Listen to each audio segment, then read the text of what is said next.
Legacy. What is a legacy?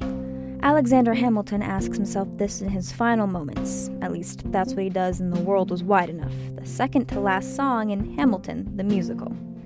It doesn't take him long to answer that question by himself, though, and he answers that a legacy is planting seeds in a garden that you never get to see. Those seeds, that legacy, brought to us in musical theater, is what I will be discussing with you today.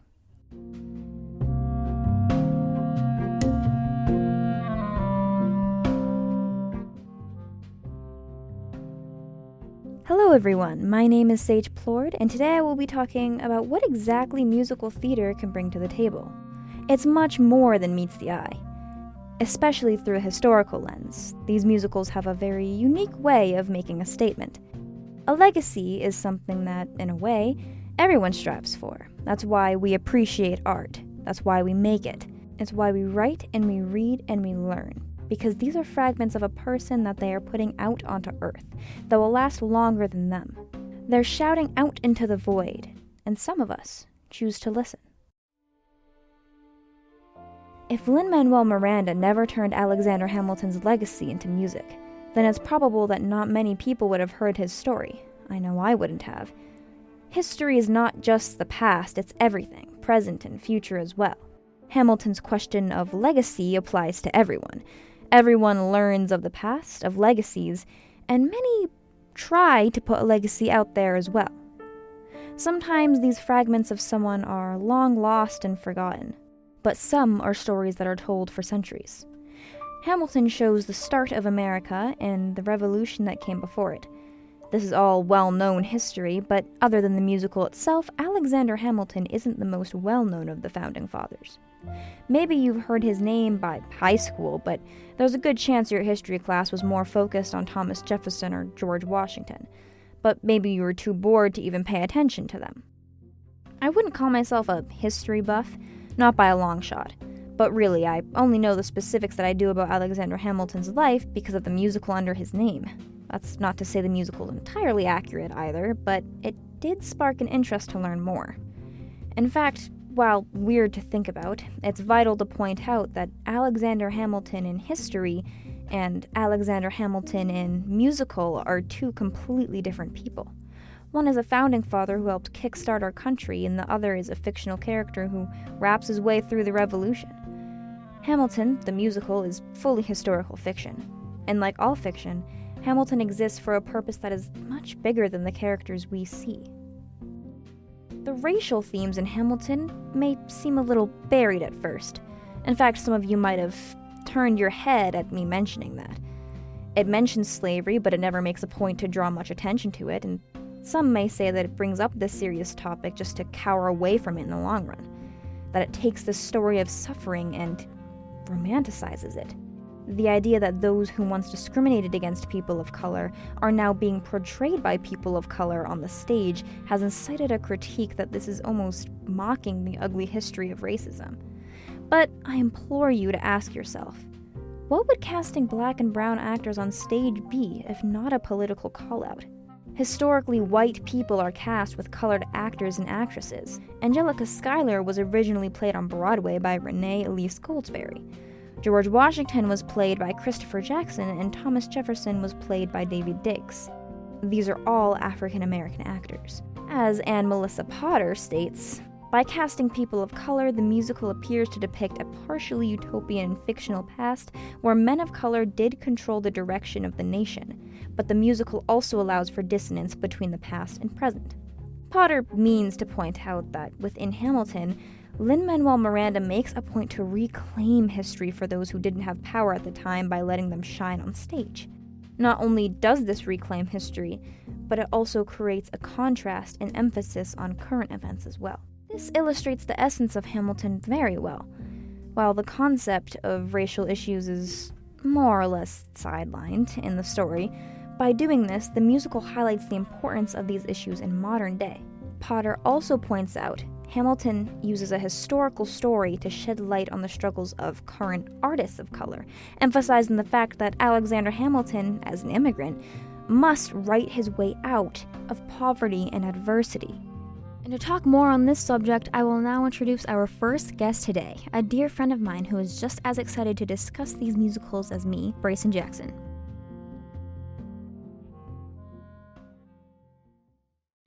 Okay, so welcome. Tell me a bit about your experience with Hamilton. Hi everyone. I love Hamilton. I've been listening to it since middle school. A bunch of friends got into it. And it was fun because throughout going through history class, you get to learn the same stuff, but like in a musical. And they're all bangers. So it's great. How relevant would you say that Hamilton is to modern day, despite the story taking place so long ago? Well, politics, society, it's the origin of our country, and we still kind of live here. So I would say it's still important to know at least some version of the origin story of America. That's extremely important for anyone living here to be aware of.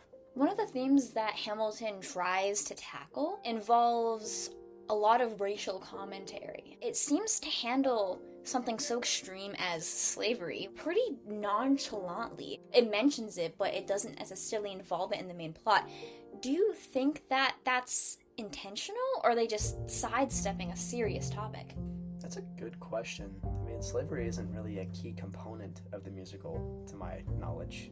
So I never really actually thought about that idea that slavery was part of the commentary that Hamilton was trying to portray. But I mean, maybe that's on purpose, because if we think about it, like, I didn't notice it, and maybe we're trying to not notice that we had some pretty bad stuff going on back then. And that could be an issue, but I don't know. I think it handles it pretty well, but I would say that's a interesting point of view to think about Hamilton from a perspective of slavery commentary. At the end of the day, Hamilton is still fictional to an extent. For a lot of people, this is Alexander Hamilton's legacy. It's just how he's remembered. Do you think that this is problematic in any way, or should we just appreciate and embrace this version of history? That's another great question. I don't think it's... Well, in a way, it could be problematic. Any version of history that's painted differently than what the cold, hard truth was is going to have its problems. But that doesn't mean that misinformation is going to win. Now, with the audience that Hamilton kind of gathered in its original release was, again, a lot of super obsessed nerds who really enjoyed the musical, like myself. So I would think that like-minded people like me that got into this musical would be encouraged to research the history behind it rather than blindly listen to what the musical says and take every romanticized aspect as the truth, because it's a musical. Obviously, it wasn't perfectly the truth. So I think overall, it's not a bad thing that Hamilton is remembered this way, because it only encourages the research into the history behind what actually happened. Hamilton is not the first nor the last musical that reclaims history. Six, the musical, created by Lucy Moss and Toby Marlowe, tells the story of Henry VIII's wives, who argue over who suffered the most. Already, this is a very new take on this story, a story that is always aimed to garner sympathy for the king in the past. Similar to Hamilton, Six aims to tackle a very current issue with a historical story.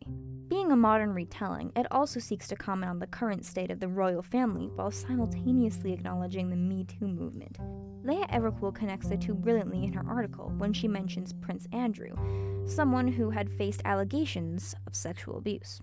In recent times, the royal family has faced more and more criticism of scrutiny than they have historically, bringing to light their flaws. They are no longer these perfect beings society has to mindlessly follow, and so Six takes advantage of that in the timing of its release, criticizing King Henry VIII much more than previous renditions. It means to bring to light the struggles that these women went through, emphasizing that although these stories happened so long ago, these problems still exist for many women. The release time of Six coincided with the peak of the Me Too movement, something that is no doubt much more a modern movement. It didn't exist for these women when they were alive, but their stories still add to it and support women who may be struggling current day. Six is in no way similar to Hamilton, other than their storytelling tactics and form of media. Both of these shows are musicals that take a historical story and tell it through a modern lens. This format succeeds in a multitude of ways, in both their individual shows and on a more general meta level. Like Hamilton, Six brings to light issues that were, at the time of their true events, ignored and buried. But they prove that it is possible to have real discussions about these issues now and refuse to be silent. They highlight the aspects of history that have been overlooked previously. Six especially does that well by not only switching up the narrative, but also acting as a satire in the way that it references and pokes fun at previous iterations. Each queen's song revolves around what they are most known for, and perhaps what villainizes them in history as well.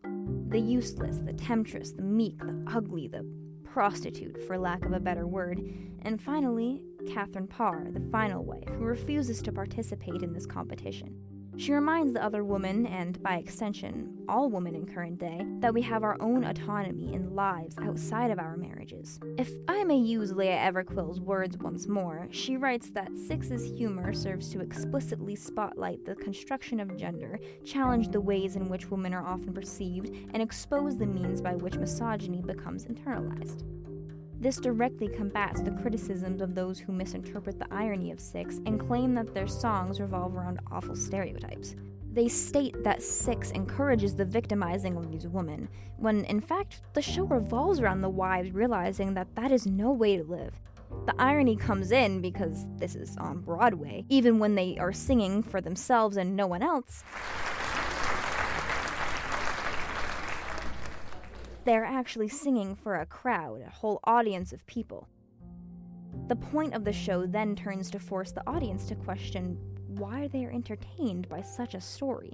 Another thing these types of stories excel at is emphasizing both how we have changed as a society in regards to these issues and improved, but they also work as a wake-up call and let us know that these are still issues. They're still around and people still get hurt, even if it's more subtle than it used to be. It's a slap in the face for society, as if they're saying, "Good job, but we're not done yet." And for our final example today, I'll be talking about one of the most recent in the historical musical sphere, one that has taken the internet by storm. Epic the Musical, written by Jorge Rivera Herrens, is a musical adaptation and retelling of the Odyssey by Homer. The Odyssey is a super old story, telling the tale of Odysseus, king of Ithaca, on his journey home to his son and wife after the Trojan War. And before you get all fussy, yes, I know that the Odyssey is fiction. It's full of Greek gods and fictional adventures that are based on no real events but the locations that they are set in. But I still argue that as literature, the story was made historical. The Odyssey has stood the test of time as a classic and been retold and translated time and time again. It has no doubt been an inspiration for centuries as the first of its genre. Now, I had never been interested in the Odyssey. In general, the classics I've thoroughly enjoyed are few and far between. I could count them on one hand, so I never had any intention of reading the Odyssey. First, it was a classic. Second, in the majority of translations, it was a poem. Third, it was 500 pages of both of those things. 3 perfectly good reasons for me not to read it. But 40 songs and many, many tears later, I now own a 500-page classic poem translated by Robert Fagles. Anyway, needless to say, that wouldn't have been the case if it weren't for Epic. Sure, Hamilton got me into musicals in the first place, but I had hardly given the genre a thought for years before stumbling upon Epic. If you told 7th grade me that there would be a musical in the future that I would spend more emotional effort on than Hamilton, I don't know if she'd believe you. But here we are, full months after listening to Epic for the first time, and I can guarantee you I was probably listening to My Goodbye or Just a Man right before this. Epic carries on the legacy of the Odyssey in such a unique way. It's a retelling and an amazing adaptation, but it's also just an amazing story, and the way that it's told has bigger implications for the modern world in general. Both the Odyssey and Epic managed to tell innovative stories for their time, but Epic emphasizes what themes and narratives from the classic have been historically upheld and considered. Now, that's just an overly convoluted way to say that Jorge Rivera Herrens very specifically chose the themes and narrative he wanted to portray, like any storyteller. The difference here is that he was picking and choosing from a previous iteration of fiction to create a completely new iteration of that story, and to do so without completely straying off course. Take Polites, for example. Polites is Odysseus' best friend, and he plays a very crucial role in Epic. He gets his own song and teaches Odysseus about kindness. He's very easily the first character the audience is led into getting attached to and falling in love with. He was my first favorite character in the musical. And then I went on to find that Polites is mentioned no more than 3 times in the Odyssey's 500 pages. He's still allegedly Odysseus' best and dearest friend in the original, but he's hardly relevant in the least. So everyone say thank you, Jorge, for giving Polites some personality. Overall, Epic is an amazing example of the same story told in a different era, and naturally that leads to differences in how the story was told. And as the community of Epic is so vast, I have another Epic fan and friend with me here today, Haley Rondo. I will be asking her what intrigues her so much about Epic, and hopefully get more insight as to why Epic has blown up as much as it has. So tell me a bit to start about your general knowledge of Epic and your experience with it. I know Epic the Musical came out in chunks, like it wasn't released all at once. It came out over the span of months, years. I got into it, unfortunately, after all of those drops had already happened, so I didn't get the experience of being there when everything was coming out. But, it took listening to it for a second time. The first time, I've never read the Odyssey. Combine that with crappy speakers, and I had zero clue what was happening, but after listening to it for a second time, I was very depressed and sad, and it's so beautiful, and I love it, and I see why so many people are obsessed with it. Yeah, as you've already stated, Epic is an adaptation of Homer's The Odyssey. Now, it managed to stay pretty loyal in its events and Odysseus' journey and all that, but a lot of the conflict and intricacies are changed. Why do you think that is? The Odyssey is completely fictional. There's less harm in changing the intricacies of the story to better fit the medium through which it's being portrayed. So the Odyssey was originally a poem, now we're portraying it as a musical. Jorge is a creative person. He had a specific story he wanted to tell, even just by retelling a story that he didn't write. Jorge still had to make creative decisions despite doing essentially just an adaptation of a pre-existing story. Jorge is ultimately trying to teach audiences a different lesson and tell us a different story than Homer was trying to when he wrote the Odyssey. So by taking small creative liberties and adapting the story in a way that doesn't change the overarching story, ultimately, I think how creative adaptations should be done, bringing something from history into the modern day. Do you think that projects like Epic help to keep older stories like the Odyssey alive? And I'm interested of your view as a creator yourself. I would definitely say that projects like Epic the Musical help to keep stories like the Odyssey alive. Without Epic the Musical, I probably would have never gone out of my way to even consider learning about the Odyssey, let alone consider reading it in the future. Adapting these old pieces of history into something fresh and new that can relate more closely to the interests of current generations will definitely help keep the memories alive. As somebody who's going into a creative field myself, I became so infatuated with art because of its ability to bring new life to these old pieces of history. One of the movies that made me so interested in becoming a creator, creating art, was Spider-Man Into the Spider-Verse. Spider-Man's not an original character. He's existed for decades. But the specific way that he as a character is portrayed in that movie inspired me. Adapting these stories into new forms not only makes them more relatable to current generations, but inspires the current generations to give them new life and show those stories to their kids, who will show them to their kids and their kids through new form. Maybe those kids wouldn't have been interested in reading the Odyssey, but they might be interested in listening to Epic the Musical. The theme of Epic is rooted in ruthlessness. The only way that Odysseus is able to get home is by embracing this ruthlessness and giving up everything to see his family again. The best way to illustrate this is by bringing Polites back into the discussion. Polites is interesting because his main role in the narrative is to introduce the antithesis of epic.